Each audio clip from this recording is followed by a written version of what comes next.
I have reviewed every single car that is featured in the upcoming Black Friday 2024 Burst of Speed. About a month ago, I did a poll asking you guys your initial impression on this Burst of Speed. To my surprise, out of 231 votes, this poll had 83% of you gave it a thumbs up. The nominations are for Team Fordzilla P1, Jaguar XJR-9, Torino Design Supersport, W Motor Lykan Neon Edition, Deus Vayanne, and Zenvo Aurora Tur. Let's get into them. First up, we have the Zenvo Aurora Tur. While it is the fastest Zenvo in the game, it is also overranked. But not just that. It also has some noticeable shortcomings. This car manages to go at the speed of 490 km per hour or like 305 miles per hour. The acceleration at 81 is okay-ish. Handling is smooth, but the drifting is a little lacking, and the nitro performance is underwhelming. In a way, like it feels almost non-existent. The special event of this car was a bit let down because GameLab pump and dump with this car a lot and then drop it like a shit.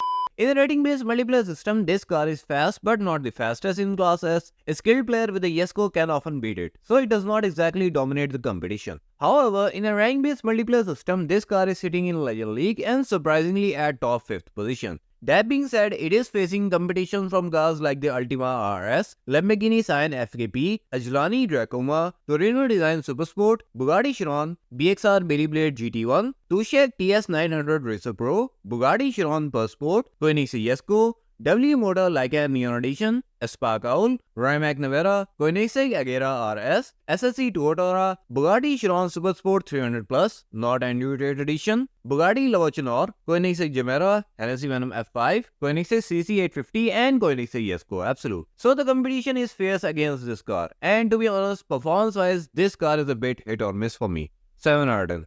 Next here we have Team Fordzilla P1, and it is the fastest Ford in the game. Now, even though it was added into the game in January 2024 in collaboration with artists like Cordhell, who is well known for his funk hits. And I think this also brought Murder in My Mind song of Cordhell in the game, but since I had the audio turned off, I did not notice it. But the car itself is not so funktastic. Let's look at the stat of this car. This car has great of everything, but there is one caveat. Let's dive further deep into it. This car manages to go at the speed of 397 km per hour or 246 miles per hour. So technically it is like one of the fastest car in Class A, but that does not mean that it is great. The acceleration stat at 87 is one of the strongest and the nitro is enough to get the job done. But this is where the good things end about this car. The handling is pretty stiff and the drifting is extremely sluggish. In a way, like this car loses speed pretty easily while drifting. In an extremely weird way, this car was introduced in A-Class Elite event, and now while it was at verge of being kicked out of it, it got kicked out of A-Class Elite event by the new Pininfarina Battista Edition Nino Farina. With that being said, how is this car in meta of Class A? In a rating-based multiplayer system, cars like Pagani Huayra BC, Jaguar XJR-9, Imola and Aperta can give a good competition to this car and relatively performs better. Well, this car is good, but I don't see much of a point going for it. And still, this is just my personal opinion. If you want to go for it, go for it. In a rating-based multiplayer system, this car is sitting in Platinum World League, facing competition like the Zenvo TS1 GT Anniversary, Aston Martin Valhalla Concept Car, Rimac Concept S, Pininfarina Battista,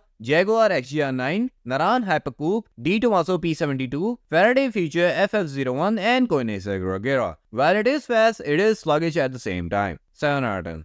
Next here we have the Deus Vayanne. This car is fairly powerful, not the fastest but a joy to drive. And to put it simply, it is a Triumph Nemesis but with better acceleration. It was released in an extremely exclusive special event. Now to give you an idea about the potential of this car, I have few candidates to nominate. But first, let's start with the Deus itself. The Deus Vayanne goes at the speed of 461 km per hour or 287 miles per hour. Next to a stat like this, the Bugatti LVN manages to go at the speed of 463 km per hour or 287 miles per hour. Few kilometers per hour faster but almost identical. The OG Beast Bugatti Chiron has a top speed of 467 km per hour or 290 miles per hour. And I can't believe that this is real, but the Nemesis of these all, the legendary Triumph Nemesis, goes at the speed of 472 km per hour or 293 miles per hour. If you are surprised, then you are not alone. Because I was also surprised too after knowing this. But let me know if any of these stats is wrong about any car. So, the Deus Vayanne has a top speed and acceleration of LVN, handling and drifting of Chiron and the nitro of Triumph. Fair blend to be honest, and if you don't have the Chiron and Tryon, well go get them first, but I think that free-to-play players should try to go for this car. Not gonna lie, I think this car has the potential. In the rating-based multiplayer system, this car has an evergreen advantage. It is decently fast for Ghost Slipstream season and it has good acceleration for Classic season. One can complain about the Nitro, but it is what it is. And if you are a pro at driving the Tryon, then this Nitro should not be an issue for you. In the rank-based multiplayer system, this car is not available to use, so bit slow but decent in general. Overall, I would give this car 8 out of 10. Next up, we have Torino Design Super Sport, and it is just waste of resources. It does not have anything that stands out, and to be very honest, this car does not even deserve the resources that are to be spent on it. Now let's talk about the stats of this car. The Torino manages to go at the speed of 422 km/h or 262 mph. For a quick context, a car that is equally capable to this car but a little better and little easier to get is Inferno Automobile Inferno. Now, I'm not saying that Inferno was cheap, but it was relatively less pay to win and they gave a lot of epic with the special event of Inferno. But since we are comparing a car that was released in 2021 to a car that was released in 2023, in just 2 years, Gameloft got more notorious with the pay to win agenda.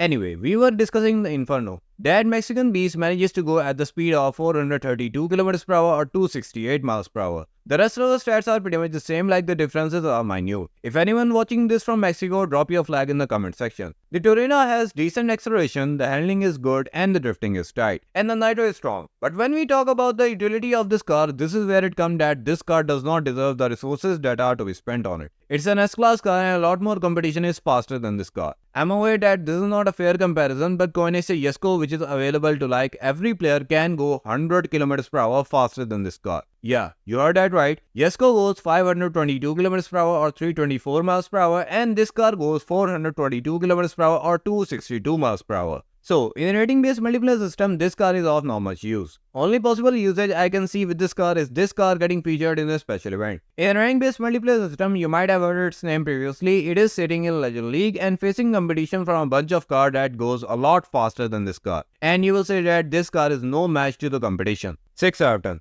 One nostalgic thing is that these races are from its first season in 2023. And I used to dream that I would one day feature them in a video that would get me more views. Because in those days, I was getting like 40 views on a video in 4 weeks.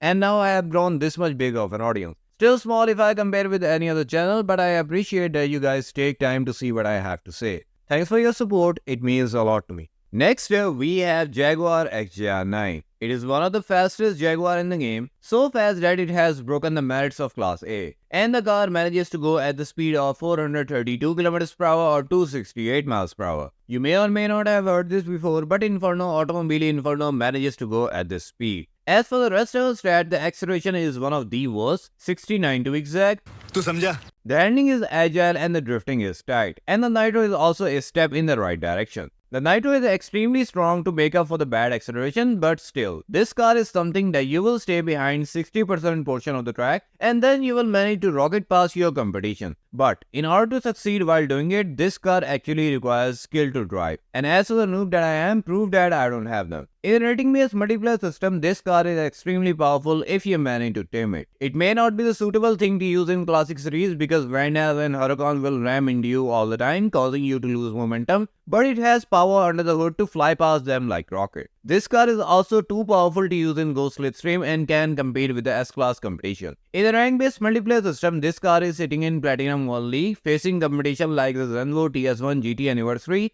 Aston Martin Valhalla concept car, Rimac Concept S, Ford Team Fordzilla P1, Pininfarina Brista, Naran Hypercoupe, D Tomaso P72, Faraday Future FF01 and Koenigsegg Regera. Here I have a wish that is too good to be true. I wish this car to come in a special hunt. I'm sure that this would drive the community wild and everyone will be trying hard to get it, no matter what the drop rates might be. Should you go for it? Well, don't waste your time asking about it. It is a big affirmative when it comes to going for this car. In my opinion, this car is worthy of 9 out of 10. A worthy opponent. Next up, we have W Motor Lykan Neon Edition. This car is fairly equipped in terms of stat, but it is a bit overranked. It has been added to the game in 2024, and if you look at the performance of this car, while it is not too good, it's also certainly not worse. To put it in simple words, this car is better than average. This car manages to go at the speed of 451 km per hour or 280 miles per hour. The acceleration on this car is 82, which is decent. The handling and drifting is just as good as the normal Lykan Hypersport, but the Nitro on the Neon Edition is a lot better than the regular Lykan. Here, I would like to mention that Nitro on the regular Lykan used to be great, but since that car was faster in the early days of the game, it was like a bit too overpowered in the Gameloft opinion. So they nerfed it so much that now you have to be a lot more careful with the Nitro of that car. But this is not the issue with the Neon Edition. It has plenty of Nitro. The regular Lykan maxes out Apex on the other hand goes at the speed of 419 km per hour or 260 miles per hour. The Lykan Neon Edition does has the potential when it comes to the rating-based multiplayer system. It is not the fastest, but it is an all-rounder car which can do well in all types of seasons. In the rank-based multiplayer system, you might have heard its name previously. It is sitting in Legend League and facing pretty stiff competition. Not gonna lie, I have been pretty hard on this car in the past. Maybe I was frustrated with the pay-to-win agenda, but I guess this car deserves 8 out of 10 rating. Now at this point, I would like to have some pep talk. This burst of speed is now feeling more like a burst of greed if I'm being honest. Why? Well, the reason is this whole mini update within an update scenario. Any all of a sudden change which was not made clear previously is borderline criminal in my opinion. Because behind the closed door, in the name of fixing the graphics, Gameloft has just devised a strategy to exploit real money from player base. If the new Pininfarina Batista Adhesion Nino Farina and the Rimac Time Attack were included in this burst of speed, I would happily accept it.